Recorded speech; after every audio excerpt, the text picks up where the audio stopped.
सत साहेब जी भैया, वो जो मेरा फ्रेंड है वो है अच्छा, लेकिन वो मेरी बात सुनता नहीं।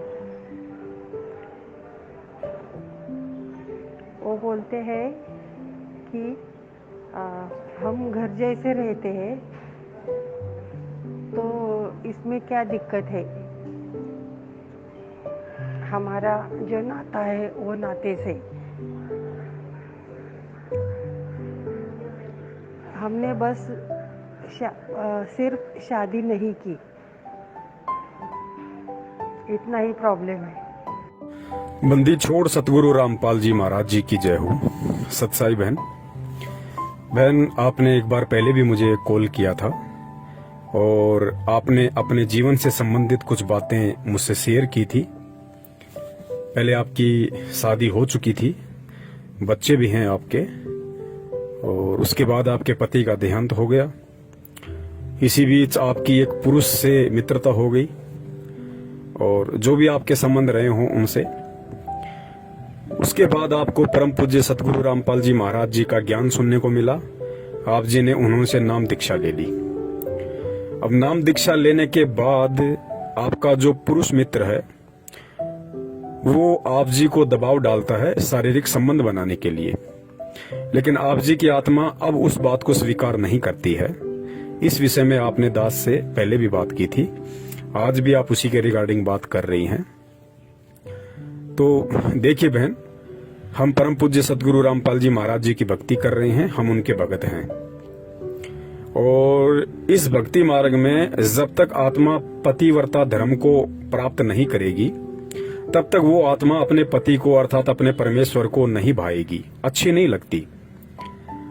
और जो व्यक्ति संत रामपाल जी महाराज जी का शिष्य बनने के बाद, उनकी भक्ति अपनाने के बाद, चाहे पुरुष हो चाहे स्त्री हो, जो सांसारिक रूप से पतिव्रता नहीं हो सकते, अगर पत्नी है, यदि वो पत्नी अपने पति के प्रति वफादार नहीं रह सकती, यदि कोई पति है और वो यदि अपनी पत्नी के प्रति वफादार नहीं रह सकता, अर्थात जो व्यक्ति परम पूज्य सतगुरु रामपाल जी महाराज जी से नाम दीक्षा लेने के बाद भी सांसारिक पतिव्रता वाला धर्म नहीं निभा सकता, वो व्यक्ति आध्यात्मिक रूप से कभी भी पतिव्रता धर्म का पालन नहीं कर सकता और कभी भी अध्यात्म में वो आत्मा परम पूज्य सतगुरु रामपाल जी महाराज जी को पसंद नहीं आएगी। वो कभी भी अपने गुरुदेव को प्रसन्न नहीं कर सकती।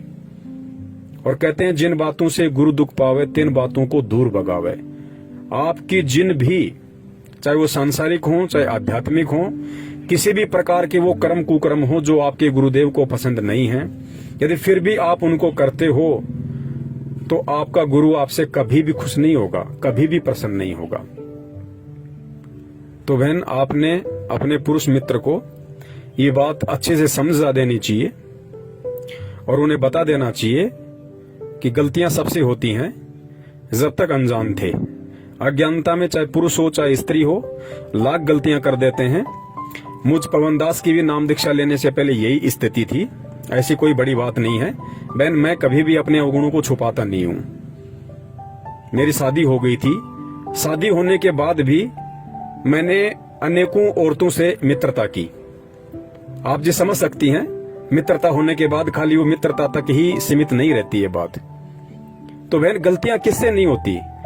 मैंने तो ये बात मेरी पत्नी को भी बता रखी है कि भाई नाम दीक्षा लेने से पहले मैं तो इतना नीच इंसान था, मैंने तो बहुत सारे कुकर्म किए हैं, लेकिन नाम दीक्षा लेने के बाद गुरुदेव कहते हैं कि बच्चों, तुम्हारा फिर से जन्म हो गया, मैंने तुम्हारा नवीनीकरण कर दिया, मैंने तुम्हें एक बार सोना बना दिया।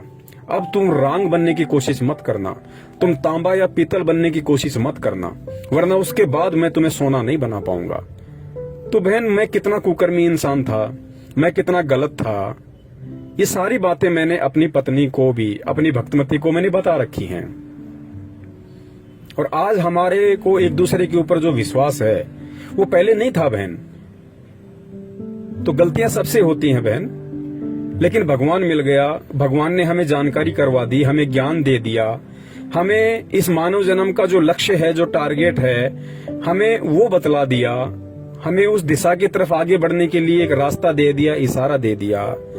अब बहन हमने उन पुराने कुकर्मों में नहीं धंसना है। अब यदि हम वो गलती करेंगे, क्योंकि परमेश्वर ने नाम दीक्षा देते ही ये वचन दे दिया कि बेटा धीरे धीरे धीरे धीरे मैं तेरे सारे वो कुकर्म, तेरे सारे अपराध, तेरे सारे पाप कर्म क्षमा कर दूंगा। जैसी तू भक्ति करेगा उस हिसाब से मैं धीरे धीरे तेरे पिछले इतिहास के सारे कुकर्म के जो काले पन्ने हैं मैं उनको साफ कर दूंगा, बशर्ते तू ये नाम दीक्षा लेने के बाद, ये ज्ञान लेने के बाद आगे किसी भी प्रकार का वो कुकर्म ना करे। तो बहन हम ऐसी गलती अब क्यों करेंगे? जो कर्म हमारे प्रयत्नों से असंख्यों जन्म नहीं कट सकते थे, वो पाप कर्म परमात्मा ने नाम दीक्षा देते ही हमें आश्वासन दे दिया, विश्वास दिला दिया कि बेटा धीरे धीरे करके मैं तेरे सारे पाप कर्मों को काट दूंगा। अब तू आगे अपनी भक्ति कर और मेरी मर्यादाओं में रह। तो बहन अब नाम दीक्षा लेने के बाद में पहले यदि कोई बहन थी और यदि उसका किसी पुरुष से संबंध था तो आगे उसने उस संबंध को बिल्कुल समाप्त कर देना चाहिए। और यदि कोई पुरुष था, उसका यदि किसी स्त्री से कोई संबंध था तो उसको अब वो संबंध बिल्कुल समाप्त कर देना चाहिए। उन्हें समझा देना चाहिए अच्छे से, प्यार से, और एक भाई बहन का रिश्ता कायम कर लेना चाहिए। अगर सामने वाला समझदार होगा तो उस चीज को एक्सेप्ट कर लेगा।